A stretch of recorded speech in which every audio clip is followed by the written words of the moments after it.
Happy fall here at Old Hilltop. It is just after the first day of fall. I am your host, Callie Franzel, with Dave Rodman today, the track announcer. Dave, how are you swinging into fall? Fall's okay for me. For you, maybe just a little too much of a temperature drop in the It, morning. The it, horses are pretty frisky, you told me. we were just talking about that this morning. I went from riding in about 70-degree weather to 50-degree weather. No. So while the horses loved it, I may need a couple of more days to get adjusted to that. But nonetheless, some wonderful fall racing that we have coming up here today. A fabulous racing weekend that we have coming up overall. Some of these Yeah, races have been hard, have been pretty decent head scratchers. excellent card today. Tomorrow, stakes action. Sunday, I don't think I've seen as many entries at Pimlico, years. Sunday card is stacked as well. So the final 3 days of the Pimlico meet here, going out with a bang with competitive races, big fields, so get tied on. Get tied on indeed. And with that, let's take a look at the track where everybody else has to truly get tied on. Right now, it's a cool 63 degrees. As I mentioned, it was in the 50s earlier this morning. That's going to rack up to close to 70. The track is fast and the turf is firm. We did have a little bit of a worry with some rain earlier this week, but that didn't really surmise as heavy as it was supposed to be. So again, we get a firm track here today. But let's go ahead to this first race here on the card. This claiming 25, number 1-3 for the girls. Short on the turf, scratch with the 1 I'm getting there, and the number 6 Shyla Girl. Dave, you land on the number 3 Speedy Salsa as your top selection for Kelly Breen and Horacio Caramanos. Yeah, Keith made this mare 5-2 as the morning line favorite. I went to her. Only concern I have about her is going 5 ace. Will she be able to rally and get up in time with this abbreviated sprint? However, Kelly Breen brings this one down after the Monmouth beat's over. He's 21% in Maryland in the last 5 years, Kelly Breen. And I thought she faced a much tougher horse last time out than any of these fillies and mares. And Aldermark, a 6-time turf winner and the third-place finisher of that race, a nurturing, came back to win next start at Parks, going 5 ace on the turf with a nice buyer of 72. So that certainly makes Speed Salsa competitive. Maybe Caramanos can get her a little closer early today. It's only second off the claim, and she was beaten only 2 lengths and what I thought was a salty field for a similar claiming price. Correct. Listen, this filly is the quality of the field without question. However, that is the first thing that you did mention. That is just a tick of my concern with Speedy Salsa. The 5 furlongs. Is she going to be able to make it to the 5 furlongs? However, she's in great form, so understanding that may push her up in the field a little bit more. So considering that, and then let's just take a look on the outside with Sassy Babe for Crystal Pickett with Charlie Marquez for you, trying to take some speed advantage on that outside post. Yeah, going back to Speed Salsa, going back in her form, she did have early speed. She was actually on the lead, so it's a second time in the barn. Maybe they can get a little more of that speed in there. Bound for Broadway, I love that 5 furlong work September 15th, crosstown at Laurel Park. A sign of sharpness for only the third start in the cycle here for the Trombetta barn. Third time, Michael Trombetta. Third time Michael Trombetta, and with Johan Rosado, I have a feeling Johan Rosado in that last start with her rode akin a bit to the Jaime Rodriguez ride, which did result in a win in this distance on this type of surface. So I think that's going to transfer really well, which is why I have Bound for Broadway on top. But let's go ahead. Why don't we go ahead to race number 2, Dave, and that nice starter allowance, a 1.16 here on the dirt, and you land on that rail horse for Claudio Gonzalez, JD Acosta on top. I have this horse in my exacta with Lost My Voucher, recently claimed out of Timonium by Claudio last out. You could write a small history book on this horse. Years ago, about a year back, he was in the Claudio Gonzalez barn. Early in his career, he was in the Claudio Gonzalez barn for at least 5 races.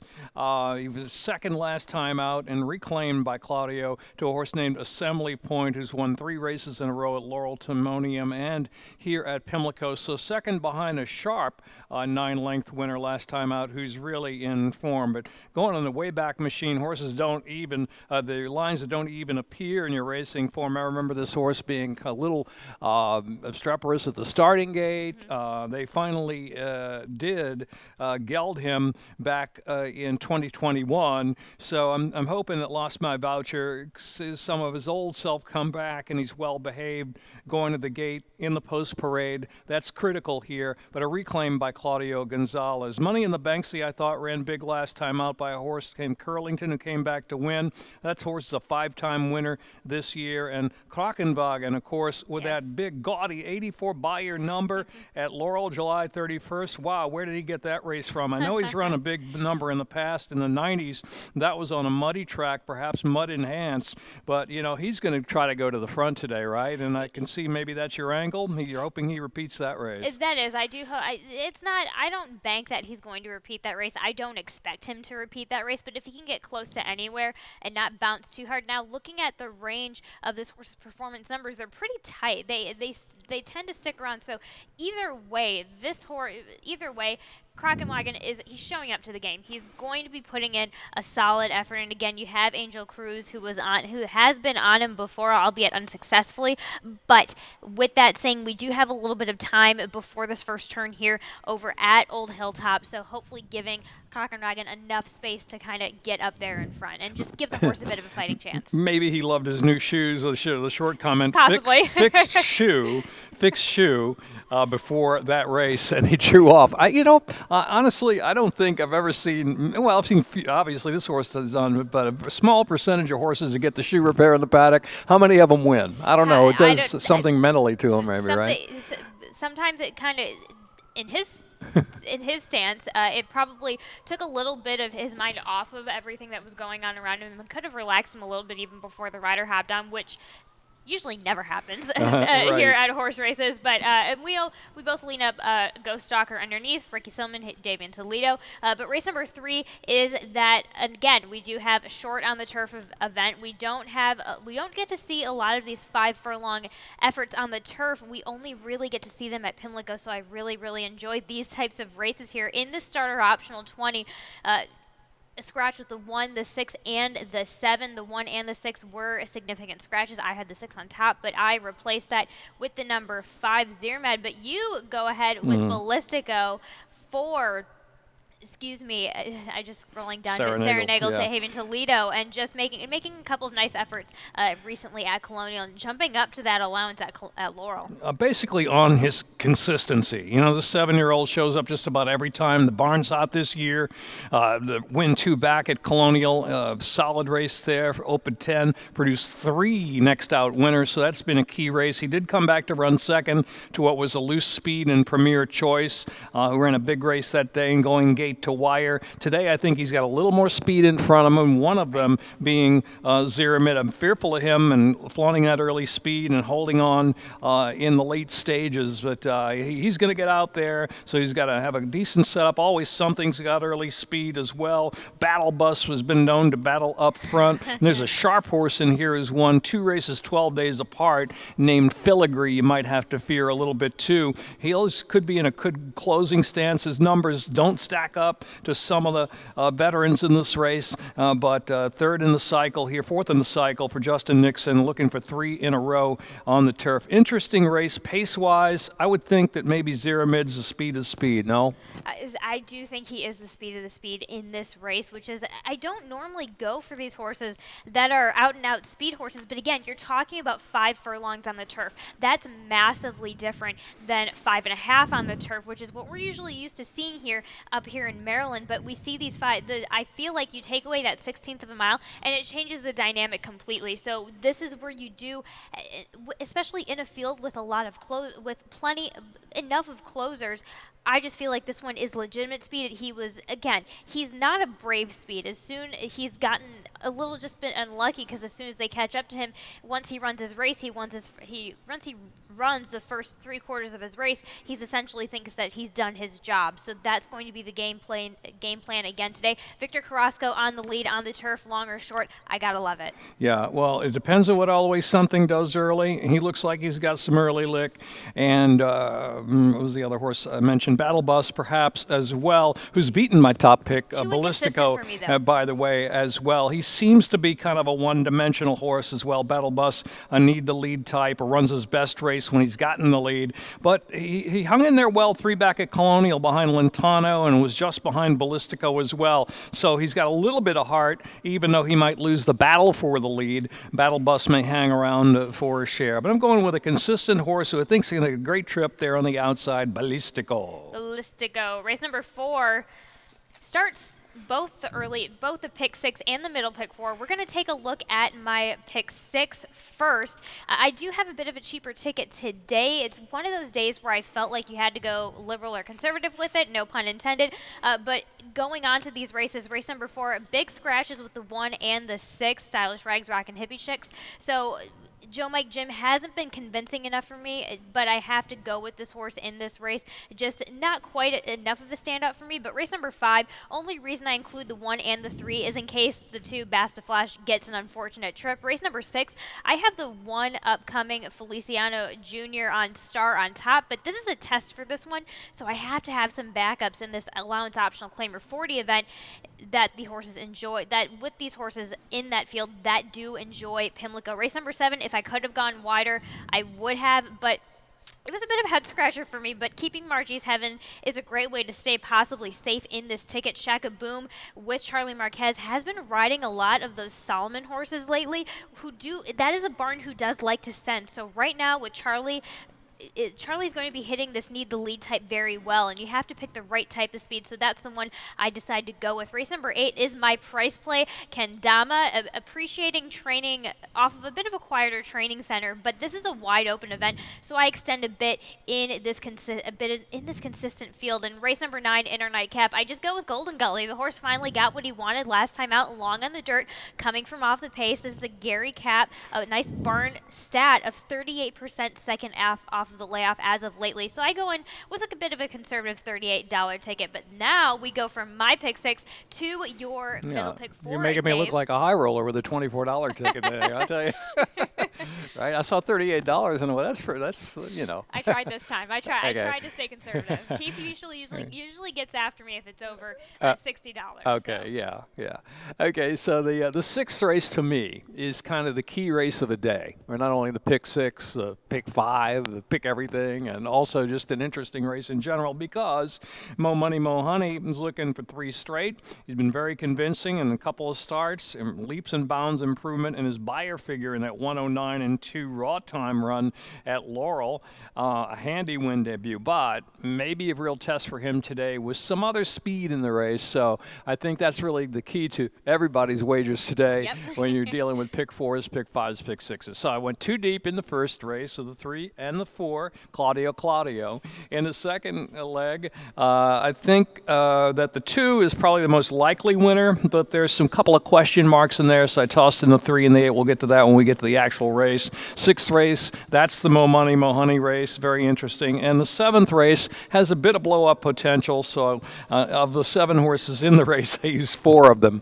Kind of a mishmash pace race. Looks like the pace is going to be quick, but Dulcie Carroll likes Pimlico. Going to be my top pick in there in the 7th race, and also maybe the key to a larger pick 4 payoff, or we can get that runner home in the 7th. I think I have the wrong numbers. Yes, my fault. 1, 2, 5, 7. 1, 2, 5, 7 for race number 7. I knew I would be the first to make a mistake today. Hey, that's just the way it is. You weren't. Out of practice. Off camera, it was me who made the mistake. So don't worry, you weren't the first. But that was Dave's high roller $24. 1, 2, 5, 7 in the final leg. 1, 2, 5, 7 in that final leg. Which let's carry on with this 4th race that we have here today. This claiming 25 at Never Win 3 for the girls, going short on the Durf Scratch, the 1 Stylish Rags, and Scratch the 6 Rockin' Hippie Chick, which I think were both pretty big scratches, which lands us on Joe Mike Jim, your top selection, who I have underneath for William Humphrey,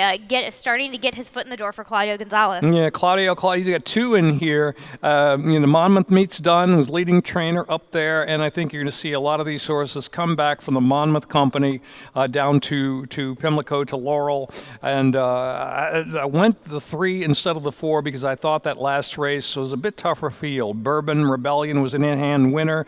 She stumbled at the start in that race, still managed a good 3rd place finish behind a handy winner there. And also you see in the running line from back in June in Maryland, she was 2nd behind Sway in To and Fro, and now stakes winner. So I think stepping in a little easier company today for Joe Mike Jim. Perhaps Bahama Pearl is more tactical early speed than Joe Mike Jim.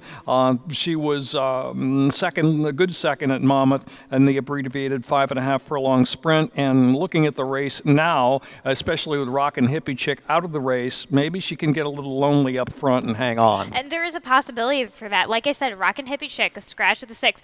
I thought that really changed the way that this race is going to go, especially when a 4-horse field. And if you have, again, with these shorter fields, you're going to want to have a bit of confident ride because the speed tends to stick around a little bit. But with Joe Mike Jim, I think I was a bit too hard on her when I was talking about her in my ticket because she's had some just on luck in this 2022 campaign coming out of the gate. But I would love to see a little bit more consistency out of the gates for this filly. But again, interesting 4-horse field for the 4th. Let's go ahead and carry on to race number 5. This maiden claiming 35 furlongs on the turf again for these 3, 4, and 5-year-olds. And we both land on the number 2, Bash to Flash for Jesse Cruz. Kevin Gomez taking the reins today. And we have a bit of a stat on Jesse Cruz as a trainer that Dave brought up. Yeah, not a big sample, but 60 to 180 days away, that type of layoff on the turf. 13 tries, 3 wins, 23%, and a huge positive ROI of $7.72. Horse has been off since July,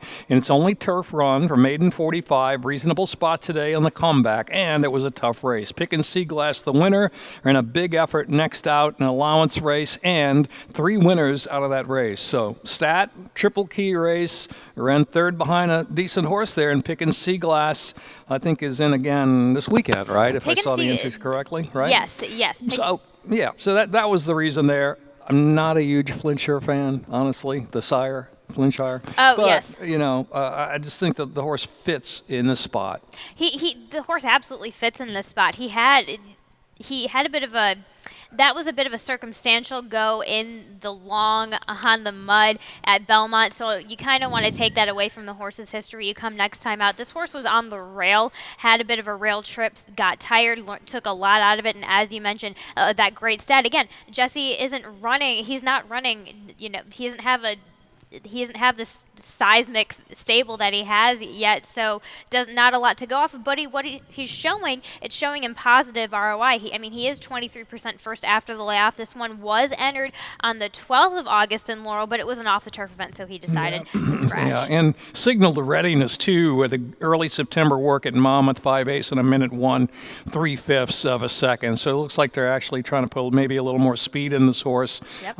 He had a bullet work at Monmouth 5 days before that 3rd place finish behind Pick and Seaglass. So I think he's fit, he's ready. The stat shows that for sure. But, aesthetically, maybe Northern TikTok could be alternatives, the 3 and the 8. I see you got the 3 in the mix too. First time Damon, first time Gelding, first time in Maryland, first time out in a long time.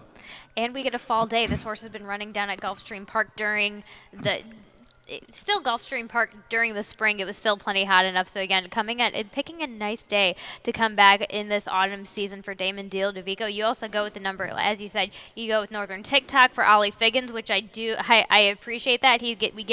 Maybe we can interject a little bit of speed on that, but shipped this horse up to worked this horse at Laurel on the turf back in September, which I appreciate that move very well. And Hindenburg on the outside for Brian Brooks, I think, should benefit because Angel Cruz was actually entered on the number 2, and he had a double call, and he ended up going with the 12 Hindenburg. Yeah, interesting. Northern TikTok, first race 4th at Charlestown, perhaps maybe bucking a bit of a bias, the front-running bias that day. Then last time out, Invective on the sloppy track a couple of weeks ago, made kind of a middle move, had some trouble in the race, but made a middle move on a track maybe didn't care for. Now gets the turf. Northern Fleets, 15% with turf sprint runners, a little bit above average for the sire, and he's got some turf bottom tune there in that Mutakdim mare. So top and bottom to like the grass. Utak Beam Mare. And that wraps up for the first half of our card. We'll be right back to discuss the rest of our card. We're ready for the start. They're off.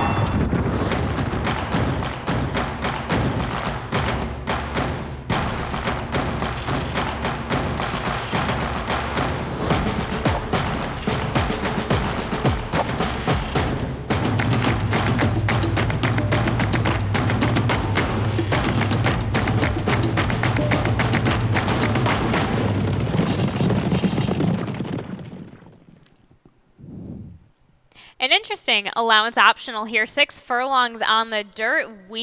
I land on Mo Money, Mo Honey, but you go with Motivation, which I do like. I had that horse on and off of my ticket. I probably should have put that horse on my ticket for Jamie Ness and Ruben Silvera coming in for the ride today. Shall we see what everybody's excited about? Mo Money, Mo Honey. Let's go. A Let's 95 buyer figure, the 7-length score. Second out, August 14th. Very convincing in his debut, maiden special weight. And then comes back. It jumps up to an allowance. Steps up, yeah. Yeah, steps up. And eagerly pulled away I was the comment. Eagerly gone out. I was very surprised in that effort. So then we get another bump up in this allowance optional. Benny Feliciano has a lot of faith in this horse, so I'm just going to go ahead and run with it. Yeah. Now, the question is today, he's stepping up against some horses maybe that have had some brilliant early speed in the past. Synergy Star is out, Right. so that's one of them out. Right. He's entered in a stake, I think, or is he entered Sunday? I forget. He's entered somewhere. Yeah, not away coming off the layoff for Lacey Gaudet. He's been very fast in the past, and I don't think they're going to mess around. I mean, they're going to see what they've got here off the layoff and maybe test Mo Money, Mo Honey. So he's one of the speeds in the race. And River Dog, flashy fractions at Belmont, at Monmouth. We'll see how that stacks up, too. He looks kind of like I want to go type horse. So River Dog there, the 7. Maybe on the outside can press him a little bit too. He's got the rail, Mo Money, Mo Honey, which has been good in sprints here at Pimlico. So he's got a lot of things going for him today. I just took my shot that maybe he'll get tested, the pace will be quick, and Motivation is a serious racehorse. He really is. Serious racehorse. Yep. I don't know why I didn't put that horse on my ticket, but you guys probably should. I forgot to mention also the scratch of the number 2, Quick Tempo. But let's go ahead into race number 7 in this starter optional 20. Again, 6 furlongs on the dirt for the girls. No scratches in this race, but you land on the number 7 Dulce Quiera on top for this race, Damon, with excuse me, Jean Avella for Ferris Allen. Well, Margie Seven's 2 for 3 at Pimlico. If I hadn't worked the Timonium meet, I might have picked her on top. Right. I mean, she was just not there at all, right? At Timonium, right? Beaten favorite. I thought, quit really before the top of the stretch. Really, she was done. So the question is which Margie's Heaven will show up. She's in for the 20,000 today. So is it redemption? Is it not? I went to a horse that was 8th off the claim behind Sweet Gracie, another Ferris Allen horse, the other Ferris Allen horse in the 8-race field. She likes Pimlico. She'll get a good pace in front of her with Margie's Heaven up front. I think the pace will be quick. Proper attires, very quick down to the inside. I think the setup here is for Dulce Quiera, assuming that we can rally today on the Pimlico surface. Let's see if we can rally today again. And you also go with Shaka Boom underneath, which I do believe we do have a video for this Rudy Sanchez Solomon starter with Charlene Marquez on top back in that Delaware effort last time out with Angel Suarez on. This was impressive to me because this filly chased and closed, and that's really has not been her style. But maybe Rodolfo Sanchez Salomon Barnes finally figured her out here. She was kind of against a bit of a front-running bias, beaten favorite. The winner of that race is now an 18-time winner, kind of a speed demon horse from the mountain and other various tracks around. And on top of that, she was on her inside lead the entire time down the front side. So I think that also, to me, that also screams that this filly is just doing so well in the barn for Rudy Sanchez Solomon. And as you so highlighted, going from a speed goat. Now, Tim Tulloch and I had this discussion it was months ago about this filly when she was in Hugh McMahon's barn. Katie Davis won on this filly back on the turf. I believe it had to be last summer.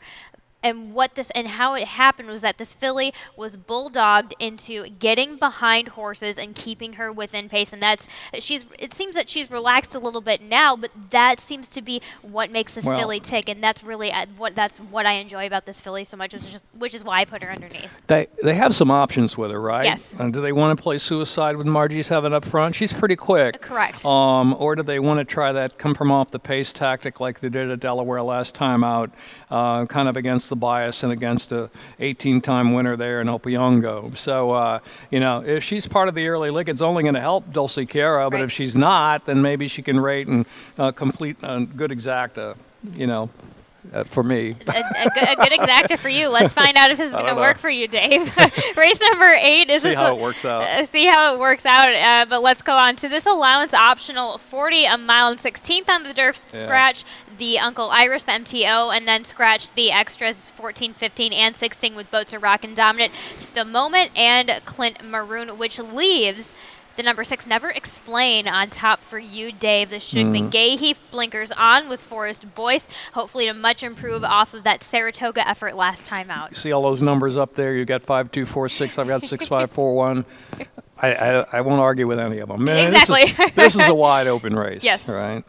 The reason I went with Never Explain was this colt gets blinkers on for the first time for Shug, 20% success rate in adding the blinkers and hitting the winner's circle. She beat Royne and a horse named King Vega, 3 back at Pimlico right here over this turf course. King Vega came back, won the Buckland, was then favored in the Grade 3 Singspiel at Woodbine. Correct. So he beat a good field there, adding the blinkers after around the world in 80 days kind of trip last time out. He was hung out wide around the first turn, wide down the backstretch. Maybe the blinkers can kind of keep him focused. Maybe Forrest, I think, will probably elect to try to stay close and tuck in a little bit here. But, I mean, if any of these horses on the screen there run their best race, watch out. Well, I'm seeing the win with Flavian back at Pimlico in that race that you talked about, and then the blinkers on, and I'm just this horse hasn't been able to really get up there and make the race I feel like this is a guy that has to make the race happen for him, and I think the blinkers on are going to help with that. As you talk about blinkers on, in the last 34 starts with blinkers on, 6 wins, 8 seconds, and 1/3. So absolutely very, very nice going for the blinkers on for the Shug McGahee barn. You go with Kendama, who I have on top as my price play underneath.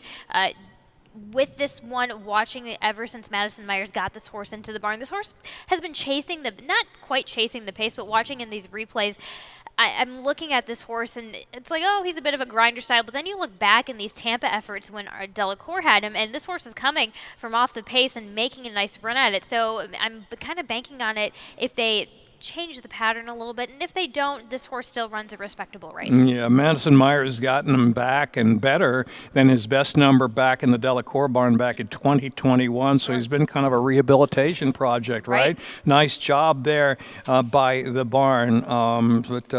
Yeah, I wouldn't argue it. Actually, it was my top choice initially, and I started looking around at the race and spent another 30 minutes looking at other horses, and there you go, 6-5-4-1.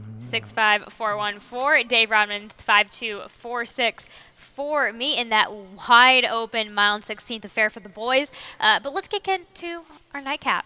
This claiming at 10, Never Win 3, a mile and an eighth on the dirt, which I absolutely love. We do have a replay on your top selection and July Blue. Let's take a look at that for Claudia Gonzalez. William Humphrey on again today. Okay, midway on the turn here. There's Angela Blue. And if you have your money on Angela Blue, you can tear up your tickets, because right here it just doesn't look like Angela Blue's going to get it done. And then, again, in the lime green there, kind of in between horses, right there, right, the black cap, correct? Yeah, there's Angela Blue. You can tear up your tickets, ladies and gentlemen. But on the left lead yet, right? Yes. Still kind of a wide open affair. Yep. Still looks beaten.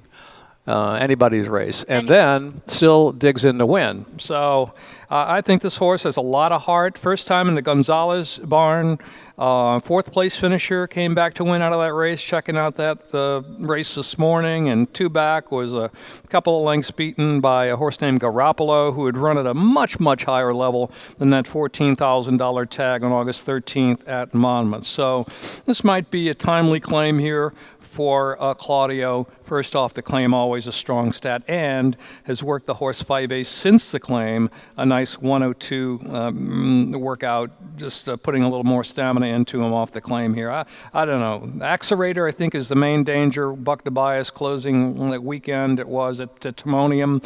It was a short field. One of the speeds scratched, and Know How I Know was a gone puppy that day.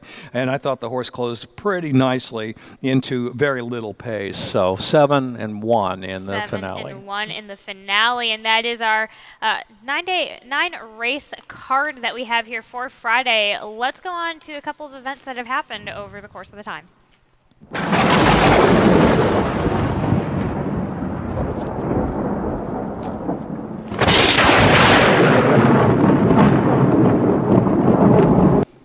Well, a Maryland bred gets it done down in Florida with Blind Spot winning the Our Dear Peggy in stakes debut. Blind Spot is Your Flamin' Me's 8th winner from As Many Foals to Race and her 2nd stakes winner. But looking at this horse, this filly was bred by Country Life Farm and Your Flamin' Me LLC, a stakes winning Maryland bred daughter of Boundary, descending from the family of C. Oliver Goldsmith's Maryland Broodmare of the Year Turncap.